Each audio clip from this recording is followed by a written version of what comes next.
Halo teman-teman, selamat datang kembali di channel Refleksi Pribadi. Channel yang membahas seputar cerita-cerita horor yang menarik buat didengerin. Hari ini gue mau berbagi cerita tentang pasangan suami istri yang lagi bahagia karena kelahiran anak pertamanya. Namun kebahagiaan mereka hilang karena sepupunya yang iri dengan kehidupan mereka memberikan kasur bayi terkutuk yang dia dapetin dari seorang dukun. Tapi sebelum lanjut ke ceritanya, gue mau ngucapin terima kasih buat kalian yang udah setia dengerin semua cerita-cerita di channel ini. Jangan lupa buat terus dukung channel ini dengan cara like dan komen, biar channel ini terus berkembang dan bisa terus nghibur kalian semua. Tanpa berlama-lama lagi, mari kita mulai ceritanya. Rama dan Sinta menyambut kelahiran anak laki-laki mereka, Bima, dengan penuh sukacita. Rumah sederhana mereka di pinggiran kota dipenuhi dengan tawa dan kehangatan. Kehadiran Bima membawa kebahagiaan yang tak terkira bagi pasangan muda ini. Suatu hari sepupu Rama bernama Dedi datang berkunjung. Dia membawa sebuah kasur bayi sebagai hadiah untuk Bima. Rama dan Sinta sangat senang dengan hadiah itu dan langsung menidurkan Bima di kasur barunya. Namun Dedi menyimpan rahasia kelam. Dia sebenarnya iri dengan kebahagiaan Rama dan Sinta. Dedi sendiri gagal menikah dan hidupnya dalam kemiskinan. Dia mendapatkan kasur bayi itu dari seorang dukun yang dia kenal. Dukun itu memberitahu Dedi bahwa kasur itu terkutuk oleh roh seorang ibu wanita yang bunuh diri setelah anaknya meninggal di kasur itu tanpa sebab. Dedi berharap kutukan itu akan menimpa Bima dan membuat Rama dan Sinta menderita. Rama dan Sinta menidurkan Bima di kasur bayi baru yang diberikan Dedi. Mereka merasa lega dan bahagia. Akhirnya mereka memiliki tempat tidur yang nyaman bagi bayi mereka. Sinta mencium kening Bima dengan penuh kasih sayang, dan Rama membisikkan lagu Nina Bobo untuk menenangkannya. Bima pun tertidur dengan pulas, tak menyadari bahaya yang mengintai. Dedi pura-pura ikut bahagia. Diam-diam, dia menyimpan kepuasan di dalam hatinya. Dia tahu bahwa kutukan kasur itu akan segera bekerja dan membawa penderitaan bagi Rama dan Sinta. Dia membayangkan Bima akan jatuh sakit, menangis tanpa henti, dan membuat hidup Rama dan Sinta menjadi mimpi buruk. Pada malam pertama, Bima tidur dengan tenang di kasur barunya. Rama dan Sinta merasa lega melihat Bima tertidur dengan damai. Namun ketenangan itu tidak berlangsung lama.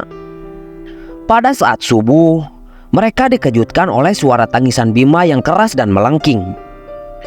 Rama dan Sinta bergegas melihat Bima dengan panik.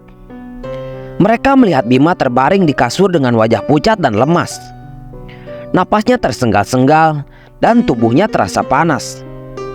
Rama mencoba menenangkan Bima dengan menggendongnya, tetapi Bima terus menangis dan memberontak.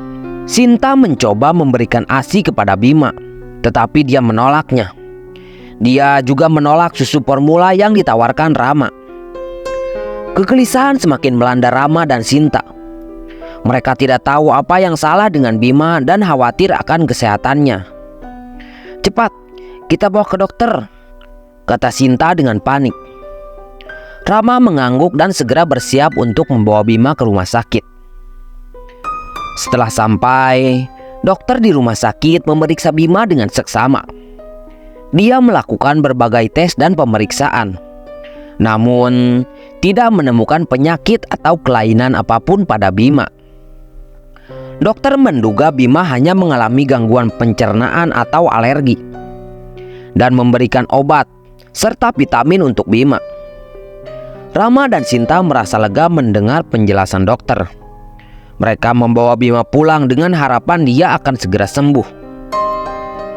Namun harapan mereka pupus ketika keadaan Bima tidak membaik, bahkan semakin memburuk. Bima semakin pucat, kurus dan lesu.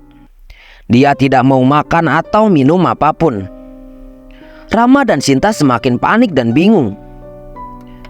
Seringkali Rama dan Sinta menghubungi dokter untuk meminta saran, tetapi dokter pun tidak tahu apa yang harus dilakukan. Dokter hanya bisa menyarankan mereka untuk terus memantau Bima dan memberikan obat sesuai resep. Mereka mulai curiga ada sesuatu yang tidak beres dengan kasur bayi yang diberikan Dedi, dan mencoba menggantinya dengan kasur lain. Tetapi Bima tidak mau tidur di kasur lain. Dedi yang mengetahui bahwa kutukan itu mulai bekerja merasa senang dan puas. Dedi sering menghubungi Rama dan Sinta, menanyakan kabar Bima dengan nada pura-pura simpati. Dia memberikan nasihat-nasihat palsu yang semakin membingungkan dan membuat Rama dan Sinta putus asa. Dedi juga tak lupa menghubungi dukun yang memberinya kasur bayi terkutuk itu. Dia menceritakan dengan penuh kegembiraan bagaimana Bima menderita akibat kutukan tersebut. Dukun itu pun merasa senang. Dia mendapatkan uang dan kepuasan dari Dedi, dan balas dendamnya terhadap Rama dan Sinta terlaksana. Dukun itu pernah ditolak bantuannya oleh Rama dan Sinta saat mereka mengalami kesulitan finansial, dan dia menyimpan dendam sejak saat itu. Dukun itu menjelaskan kepada Dedi bahwa kutukan itu akan semakin kuat dan Bima akan segera mati jika kasur bayi itu tidak dibakar atau dikembalikan kepadanya. Dia memperingatkan Dedi untuk merahasiakan semua ini dari Rama dan Sinta, atau kutukan itu akan berbalik menimpa Dedi. Dedi dilanda kebingungan. Di satu sisi dia ingin melihat Rama dan Sinta menderita, tetapi di sisi lain dia takut kutukan itu akan menimpanya. Dia memutuskan untuk menunggu dan melihat perkembangan Bima. Sementara itu, Rama dan Sinta semakin putus asa melihat kondisi Bima yang terus memburuk. Mereka mencoba berbagai pengobatan, tetapi tidak ada yang berhasil. Rama dan Sinta semakin curiga dengan kasur bayi pemberian Dedi, tetapi mereka tidak memiliki bukti untuk membuktikannya. Suatu malam, Bima menangis dengan sangat keras. Rama dan Sinta yang panik segera melihatnya. Namun mereka terpaku ketakutan ketika melihat pemandangan di depan mata mereka. Di samping kasur bayi berdiri sosok hantu wanita yang menyeramkan. Hantu itu mencengkram leher Bima dan berusaha mencekiknya. Rama dan Sinta berteriak histeris dan berusaha menyelamatkan Bima. Mereka mencoba menarik hantu itu, tetapi cengkramannya begitu kuat. Hantu itu mengeluarkan suara mengaum yang mengerikan, membuat Rama dan Sinta semakin ketakutan. Tetapi dengan tekad yang kuat, Rama dan Sinta terus berjuang melawan hantu itu. Mereka memukul dan menendang hantu itu dengan sekuat tenaga. Pada akhirnya, dengan usaha keras, mereka berhasil melepaskan Bima dari cengkraman hantu itu. Rama dan Sinta membawa Bima ke ruang tamu. Bima sudah tidak sadarkan diri dan napasnya sangat lemah. Ketakutan dan kepanikan melanda mereka berdua. Teringatlah mereka dengan sosok ustadz yang pernah mereka kenal. Tanpa membuang waktu, mereka mencari nomor telepon ustadz itu dan memintanya untuk segera datang. Setelah sampai, ustadz memasuki rumah Rama dan Sinta dengan langkah mantap. Seketika udara terasa lebih berat, seolah aura negatif yang mencengkram itu menyapa kedatangannya. Di ruang tamu, Bima terbaring dengan lemah, nafasnya tersengal-sengal. Tak perlu penjelasan panjang, sang ustadz langsung memulai mendoakan Bima. Tidak hanya itu, sang ustadz pun menyusuri setiap sudut rumah, merasakan denyut kegelapan yang tersembunyi. Matanya berhenti pada kasur bayi pemberian Dedi. Dengan raut prihatin, dia menjelaskan kepada Rama dan Sinta bahwa kasur itu terkutuk, yang dihuni arwah gentayangan seorang ibu muda yang bunuh diri setelah kehilangan anaknya di kasur tersebut. Arwah itu, kata Ustadz, sedang mencoba merebut nyawa Bima sebagai pengganti anaknya yang telah tiada. Kata-kata Ustadz bagai petir di siang bolong. Rama dan Sinta tak kuasa menahan keterkejutan, kemarahan dan air mata yang bercampur aduk. "Dedi," desis Rama. Suaranya gemetar tak percaya. Dia tega sekali. Ustadz membenarkan kecurigaan Rama. Dia mengungkapkan bahwa Dedi didorong oleh rasa iri hati yang membabi buta, bekerja sama dengan dukun untuk mendapatkan kasur terkutuk tersebut. Kebencian sang dukun pada Rama dan Sinta yang pernah menolak bantuannya turut menjadi pemicu kekejaman ini. "Bakarlah kasur itu," perintah Ustadz dengan tegas. "Itu sumber dari semua kejadian ini. Dan jangan lupa berdoa. Berdoa untuk kesembuhan Bima agar gangguan ini musnah tanpa jejak." Kemudian Rama dan Sinta membakar kasur bayi itu di halaman belakang. Api berkobar di sana, menelan kasur bayi yang menjadi sumber kutukan. Jilatan api menari-nari dengan ganas, seolah melahap aura kegelapan yang selama ini menyelimuti. Terdengar suara hantu wanita menjerit dan mengutuk mereka. Namun Rama dan Sinta tak gentar. Perlahan api pun mulai mereda. Kasur bayi musnah menjadi abu, meninggalkan asap hitam yang terbawa angin. Di dalam rumah sebuah keajaiban terjadi. Bima membuka matanya, menatap Rama dan Sinta dengan tatapan segar dan ceria. Kekuatan kutukan telah sirna, diganti oleh harapan yang kembali mekar. "Bima sudah selamat," kata Ustadz itu dengan senyum tulus. "Dia akan segera pulih seperti semula." Rama dan Sinta mengangguk penuh haru. Kebahagiaan mereka tak terkira. Bima yang nyaris direnggut kini kembali ke pelukan mereka.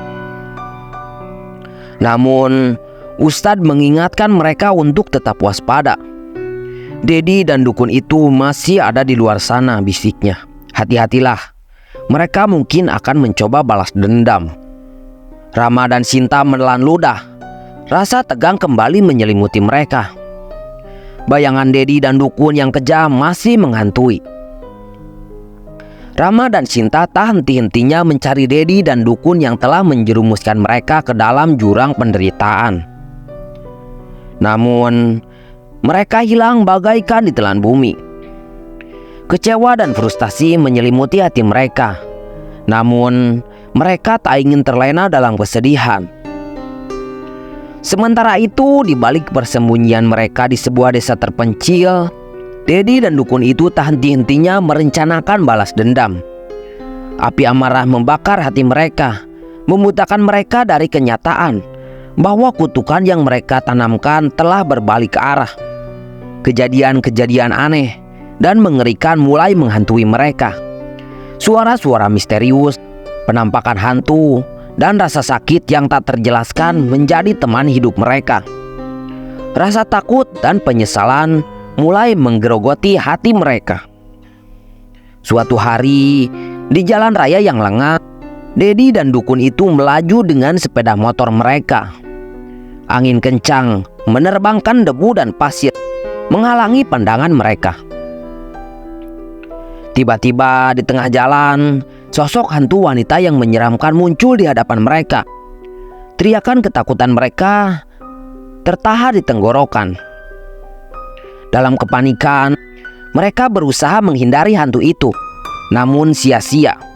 Sepeda motor mereka oleng dan menabrak sebuah truk yang melaju dengan kecepatan tinggi. Tubuh mereka terlempar dan tergeletak tak bernyawa di atas aspal.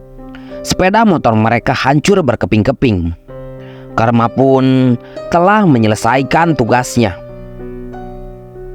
Nah, itu dia cerita yang bisa gue bawain kali ini teman-teman. Kalau kalian suka dan belum subscribe, yuk langsung aja ditekan tombolnya. Dan jangan lupa buat aktifin lonceng notifikasinya biar nggak ketinggalan cerita seru selanjutnya. Kalau ada cerita misteri yang kalian alami, share aja di kolom komentar. Siapa tahu cerita kalian bisa jadi bahan video selanjutnya. Terima kasih udah nemenin gue. Sampai ketemu di cerita berikutnya. Selamat tinggal.